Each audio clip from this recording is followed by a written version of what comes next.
Hoje, grande parte das montadoras estão investindo em carros elétricos, mas você sabia que por causa de leis governamentais a gente não teve um carro elétrico desde o começo dos anos 90?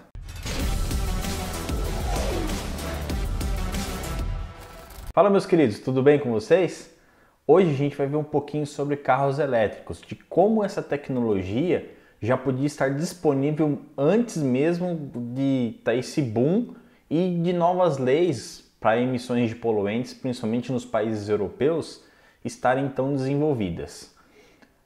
A gente vai tratar hoje do Chevrolet, na verdade do GM EV1 ou EV1, que é o carro que a GM desenvolveu na década de 90 e teve uma história meio nebulosa aí no meio do caminho, que também outras marcas participaram.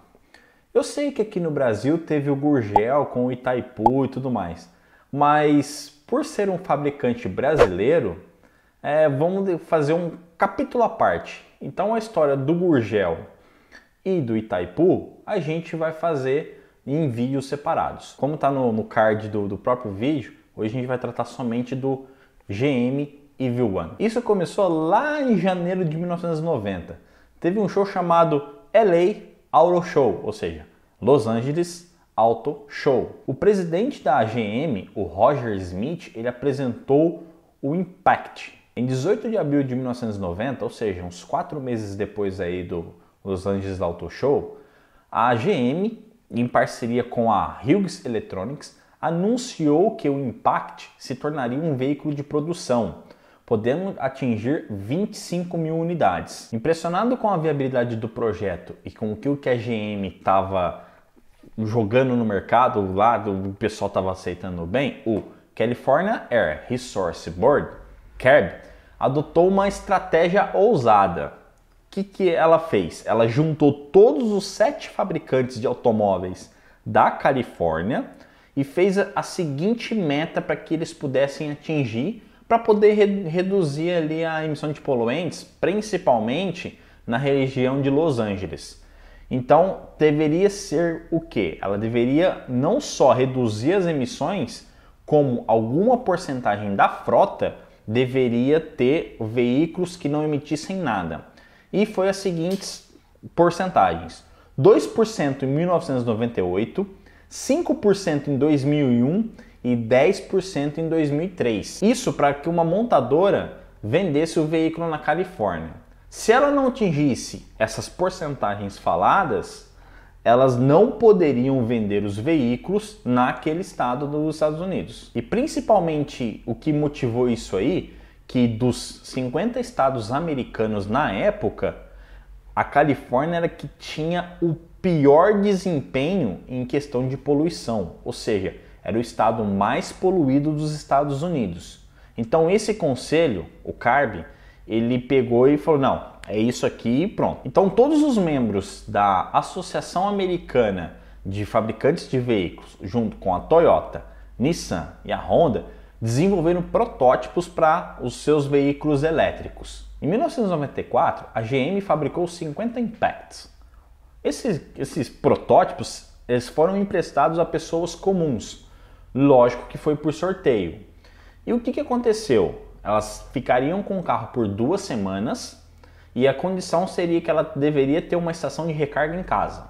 Que isso aí obviamente seria instalado pela própria fabricante. E ao final dessas 2 semanas, o acordo seria que as anotações que eles falaram seriam levadas em consideração num desenvolvimento de carros. Só que isso aí foi o que foi falado para a imprensa, para o pessoal se registrar. O que aconteceu? As linhas telefônicas ficaram congestionadas. Naquela época você não tinha Instagram, Facebook, WhatsApp, essas coisas para você pegar e fazer um sorteio via web alguma vez. E também foram colocadas algumas unidades para a imprensa automotiva. Sabe como é que é, né? O pessoal é bastante crítico.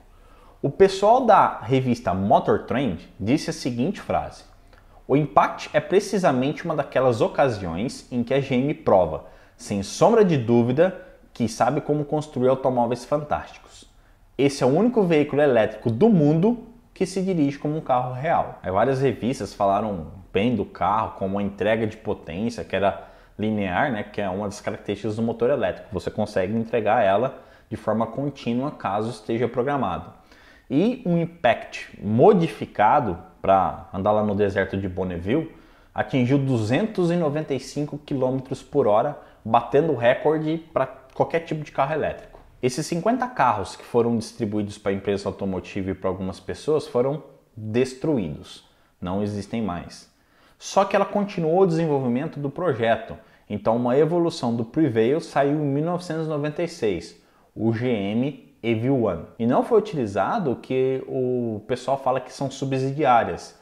No caso, na época, a GM tinha a Holden, a Opel, a Chevrolet, a Chevy, que fabrica o Corvette, por aí vai. Então, confiando nesse projeto, em 1996 a GM lançou o EV1 Gen 1, ou seja, geração 1. E esse veículo, no começo, ele era com baterias de chumbo ácido. Bateria de chumbo ácido, para quem não se recorda, é aquela bateria que você utiliza no veículo.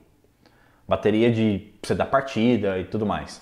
Então era uma bateria comunzona mesmo e ela tinha uma autonomia baixa, entre 112 e 160 km para você percorrer com o veículo. E eles eram pintados na cor verde escuro, vermelho e prata.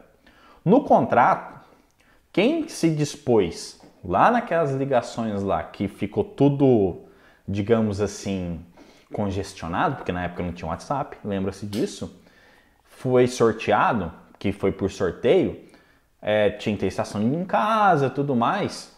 Quando recebeu o carro, não pôde comprar o carro. Era um contrato de leasing que você, na verdade, seria como se fosse um aluguel. Então o carro ele era da GM e você pagava um valor por mês para a própria GM para poder usufruir do carro. E no final do contrato estava escrito que ao final do contrato de leasing, o carro ele teria que ser devolvido, não podendo o cliente ficar com o carro depois desse prazo. Mas para estimar algum valor de mercado, as revistas especializadas estimaram o valor do carro em 34 mil dólares e que a produção seria entre 5 mil e 20 mil carros por ano. No início desse projeto, somente pessoas da Califórnia puderam utilizar esse veículo. Depois foi expandido para o sul do Arizona, que é mais ou menos ali perto no mapa dos Estados Unidos. E cada EV1 ele custava de 399 dólares a 549 dólares por mês, isso no contrato de leasing.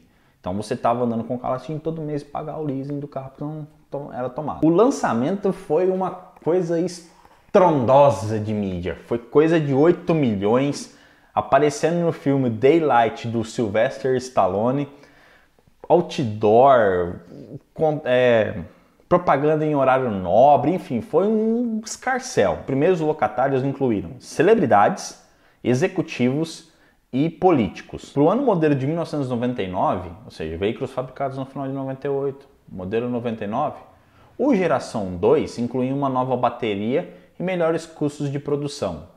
Essa bateria aumentava para cerca de 200 km de autonomia do veículo. Até o final de 1999, 457 EV1 foram entregues para o pessoal usufruir. Segundo fontes, tinha uma fila enorme de pessoas querendo o EV1. Só que isso não era possível, porque somente aquele número de pessoas eram selecionadas para serem os locatários. Em 2000, aconteceu um recall do EV1 sobre as sobrecargas em baterias. Então foi o primeiro recall que teve desse carro. Então você levava o veículo na concessionária e eles trocavam o módulo de baterias para o módulo de baterias do Geração 2. Porque ela poderia superaquecer. Isso, se você pegar qualquer bateria de carro, quando você põe no carregador, ela sobreaquece. Então o que acontece? Você precisava trocar essas baterias para não causar um acidente maior, porque quanto mais quentes essas baterias ficam, mais propensas a explodir elas são. E 16 incidentes dessas baterias explodindo foram relatados. Então fizeram um recall lá, mas os de Geração 2, que utilizavam uma bateria que era antecessora da bateria de lítio que a gente conhece hoje, não foram afetados, somente o Geração 1. A linha de montagem do EV1 foi parada em 1999, com a total de fabricação de 1.117 veículos.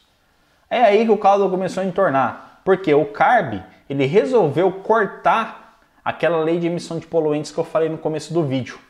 Ou seja, se você não tem nenhum incentivo para você vender esse tipo de veículo, o fabricante não vai fazer. E o governo dos Estados Unidos, que o presidente era o George Bush, ele resolveu incentivar o uso do veículo a hidrogênio. Ou seja, o que aconteceu? Você teria que desenvolver um carro hidrogênio e um carro elétrico só para a Califórnia? Todos os fabricantes, que eram aqueles 7 que eram dos Estados Unidos, mais a Toyota, Nissan e Honda, resolveram encerrar o projeto do carro elétrico. Em 7 de fevereiro de 2002, a GM mandou uma carta para todos os arrendatários do Chevrolet EV1 e que esses veículos deveriam ser devolvidos para a própria GM, não especificando o que seria feito com esses carros. Ao menos 58 pessoas mandaram cartas para a GM assumindo as condições de manutenção desse veículo. Porque qual que foi o motivo que a GM falou? Eu quero os veículos de volta. Porque existe uma lei nos Estados Unidos que todo e qualquer fabricante de automóvel ele deve manter uma linha de produção após o encerramento do veículo, da produção do veículo, por 15 anos. Então você imagina, você tem quase 1.200 EV1. Você manter uma linha de produção para repor peças desses veículos por 15 anos, além do custo das baterias, que foram um dos motivos dos veículos serem recolhidos, não ficaria totalmente inviável. Então era melhor recolher os carros e destruir tudo, porque assim não fica isso aí. Essas 58 pessoas foram recusadas, mesmo eles falaram que pegariam e arcariam com todo e qualquer custo de manutenção dos carros. Quase todos os veículos foram para trituradores. Somente 40 foram desativados e mandados para museus e universidades. Começou uma reação em cadeia, porque o pessoal que era arrendatário do carro começou a fazer acampamento e protestos em frente às subsidiárias da GM, fazendo com que os caminhões que vinham buscar os carros não pudessem se adentrar. Teve briga com a polícia, o pessoal queria reaver os carros, não conseguia, e teve cliente que ficou chateado com que o guincho veio buscar o carro e esse cara não ia ver mais o carro porque estava sendo usado no dia a dia. Enfim, uma confusão total. E isso não foi só um privilégio da GM de ter esses protestos. Todas as outras fabricantes tiveram o mesmo tipo de processo, tiveram o mesmo tipo de intervenção da população que não queria entregar os carros, enfim. Aí nunca ficou explicado o porquê que foram recolhidos os carros, mesmo com os clientes não querendo assumir o custo de manutenção. Então tiveram algumas coisas que aconteceram depois. A primeira reação foi que a GM disse que o CARB auto-sabotou a lei. Então, se você não tem uma lei, para que você vai querer ter um carro? Hoje o carro elétrico está sendo desenvolvido principalmente por causa das leis anti-emissão. Acho que, se eu não me engano, em 2050 não pode mais entrar na Europa, Londres, sei lá, sem que o veículo seja elétrico. Em março de 2007, o chefe de pesquisa e desenvolvimento da GM, o Larry Burns, disse a seguinte frase: "Se pudéssemos voltar atrás nas mãos do tempo, poderíamos ter o Chevrolet Volt 10 anos antes." Chevrolet Volt é a evolução do EV1, obviamente com novas tecnologias. Aí você vê como foi o boicote do desenvolvimento. E uma coisa engraçada, a partir do momento que o Chevrolet EV1 foi retirado, algumas pessoas ficaram tão putas que resolveram criar seu próprio veículo elétrico. Estou falando dele sim, o Elon Musk, que teve o filho lá que deu o nome no carro. Ele criou a Tesla exatamente com essa mágoa que ele teve do Chevrolet V1 de ter sido recolhido e tudo mais. Então ele queria desenvolver os veículos elétricos. Hoje é uma gigante do setor automotivo aí com carros elétricos. Uma das pioneiras do mundo, né? Foi achado recentemente no aeroporto de Atlanta um EV1 abandonado. Lógico, já está com várias peças quebradas, pneu murcho, porta-malas estourado, enfim. Mas tá lá.